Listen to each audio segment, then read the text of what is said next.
Betrayal's Bitter Punch. Chapter 1.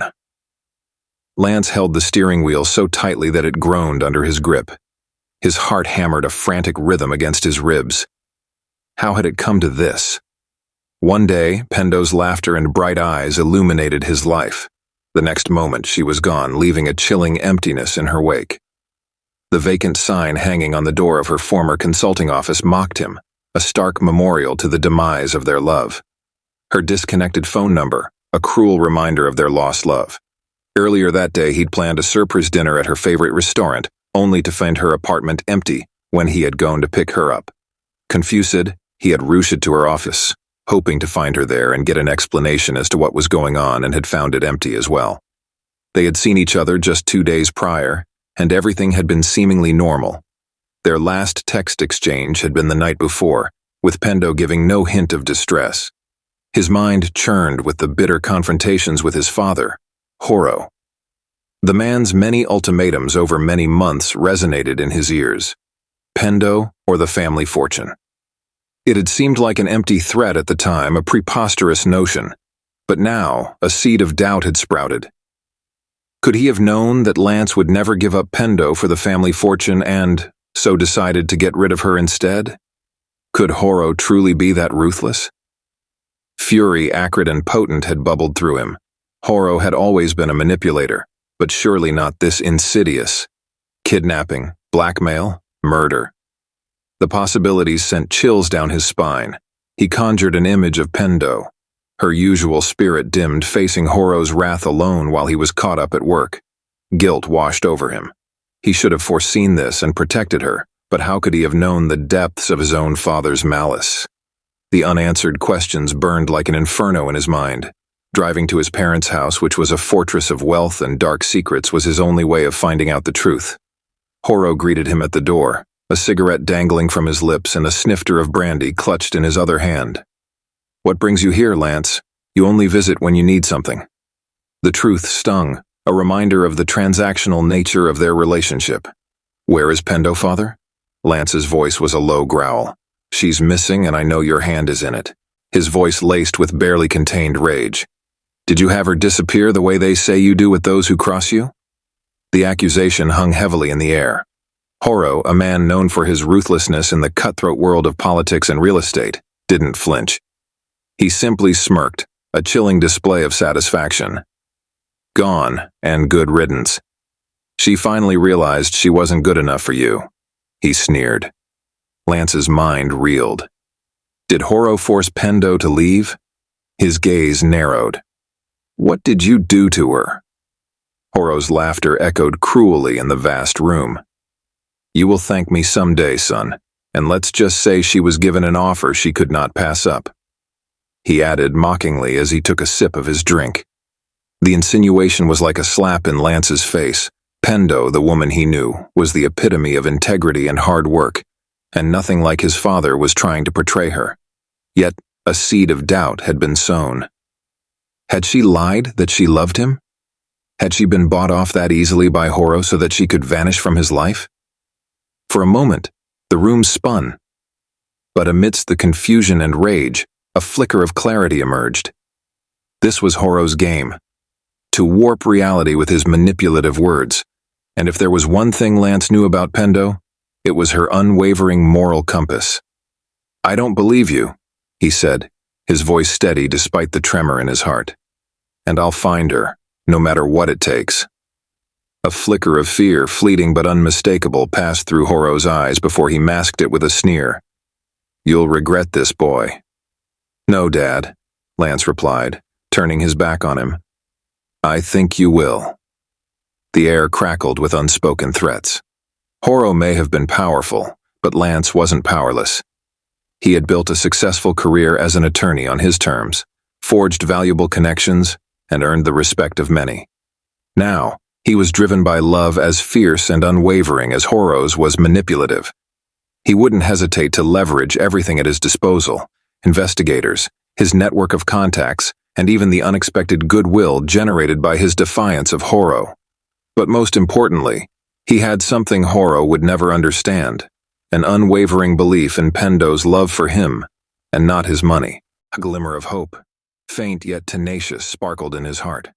Perhaps Pendo, with her strength and resilience, had found a way out, a haven beyond Horo's reach.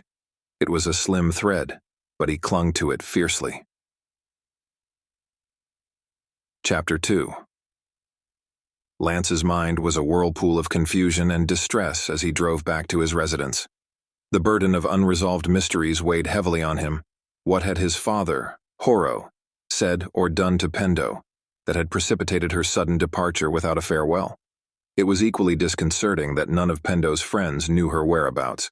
Horo's lack of denial was not surprising. His father had always displayed an air of arrogance, particularly towards the law, skillfully evading it due to his vast wealth and influential political connections. Rumors circulated about his questionable dealings, his relentless ambition, and his knack for coercing and manipulating adversaries, and occasionally, even allies, into submission.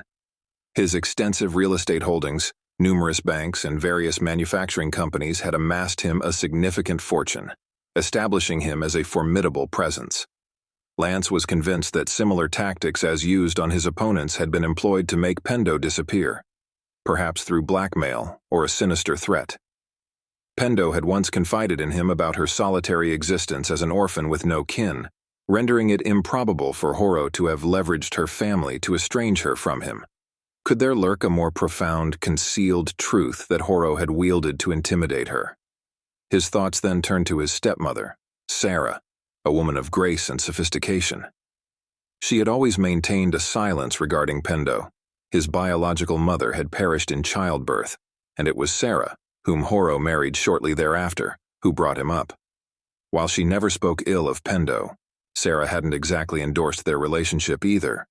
Lance wondered if she too had a role in Pendo's abrupt disappearance. The following day, after a sleepless night, Lance rose early and prepared for the day. At work, he found solace in the familiar environment and also in his friend and colleague, Tepe, who listened attentively as Lance poured out his heart.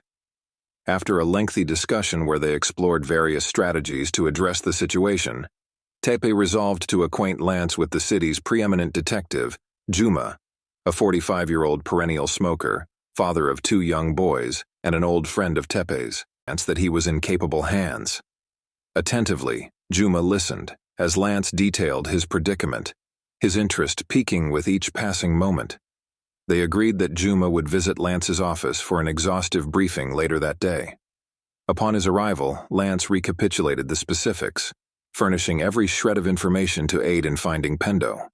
As he left, Juma promised to investigate the matter meticulously, assuring Lance that no stone would be left unturned.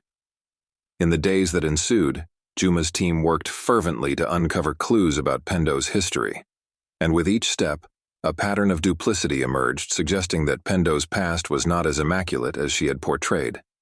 It was marred with secrets. The trail led to Pendo's former mother-in-law, Mama Tunda, an old woman residing on the city's fringe. Her humble abode, a single-story dwelling, yearned for a fresh layer of paint and a new roof, while the unkempt grass hinted at neglect.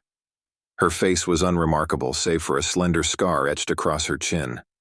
She lived alone, her sole companions being 2 black felines with penetrating gazes, who scrutinized Juma's every move as he made his introduction and explained the reason for the visit.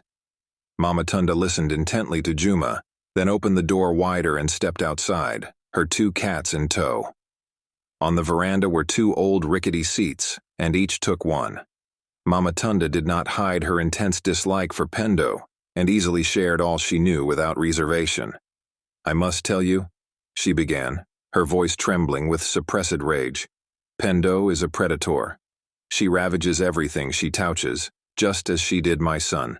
There's no concrete evidence, but deep down I'm certain. She's malevolent.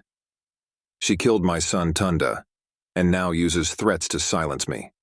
She vows I'll never see my grandson again if I try to report my suspicions to the police." Her words were laced with bitterness. She went ahead and cunningly seized control of his enterprises too, relegating me to destitution. Baffled, Juma inquired about the whereabouts of Pendo's son. "She's with him," Mama Tunda replied, "but their home is unknown to me. She brings him once a month for a brief visit, and that's the extent of it. He's too young to understand or disclose anything about where they live or where he goes to school. And she's always hovering when he's here, so it is hard to get anything out of him. Tunda's mother revealed more about Pendo's past, including the tragic demise of her parents in a fire which left her orphaned and in the care of her grandmother and a resentful Uncle Teddy. The village gossiped that Pendo was behind the fire that killed her parents, a claim that remained unproven. Maybe she orchestrated it, Mama Tunda mused. I can't dismiss the villagers' suspicions. But Mama Tunda, how can you say these things if you have no proof? Ah, she cried out. Age hasn't dulled my senses, young man. My son confided in me just days before his untimely overdose about his plans to divorce Pendo. They quarreled often. He even suspected her involvement in her parents' death. That was our last conversation. He visited me on a Thursday, and by Saturday he was gone, claimed by an overdose. His death was no accident. It was a calculated move by Pendo to inherit his lucrative consultancy after learning of his intentions to leave her. Chapter 3. Lance's life spiraled out of control over time. He grew increasingly hostile, blaming his parents for Pendo's disappearance. His work relationships deteriorated and he turned to alcohol, often missing work. One night, after excessive drinking, he wrecked his car on the way home. The police, responding to the accident, intended to charge him with drunk driving afterwards, but their superior Loda halted any legal proceedings, declaring, "He's only hurt himself. There's no case to pursue." Unbeknownst to them, Horo had leveraged his influence to ensure Lance's swift discharge from the hospital once medically cleared. Tepe, witnessing his friend's mental decline and professional disengagement, implored Juma to expedite the investigation, hoping that closure would allow Lance to confront the truth and begin healing. Armed with insights from Mama Tunda, Juma embarked on a journey to Pendo's rural childhood home, a 5-hour drive from the city. Upon arrival, he was met by an elderly woman whose frail appearance belied a keen sharpness. Her eyes sparkled with curiosity as he introduced himself and explained his visit's purpose. She invited him to sit beside her on a wooden bench under a mango tree's shade that grew in front of her modest but well-kept fired brick house. After exchanging pleasantries, she offered refreshments, which he declined, eager to delve into the matter at hand. "Mama, I've come to seek your help in understanding Pendo's history," Juma began. The elderly lady nodded, then fell into a contemplative silence, her eyes revealing a distant sorrow. "Visitors seldom come by," she said wistfully. "I feared you brought bad news about Pendo, but thankfully that's not the case." She confessed to not having seen her granddaughter for years, knowing only of her marriage and nothing more. "No, she isn't deceased," Juma reassured her. "At least I don't believe so. But her current partner, who isn't aware she has a living grandmother, was previously married or even has a son, is attempting to find her. I'm sorry to hear that, but I have no news about Pendo." She looked at him sadly, and Juma wondered what kind of a person Pendo was, to treat her grandmother that way. The woman's face softened with nostalgia. "If you find her, tell her to visit me. Time is running out, and I long to see her once more before I die." With a heavy heart, Juma absorbed her words, promised to deliver her message to Pendo if he found her, and bid the old lady goodbye.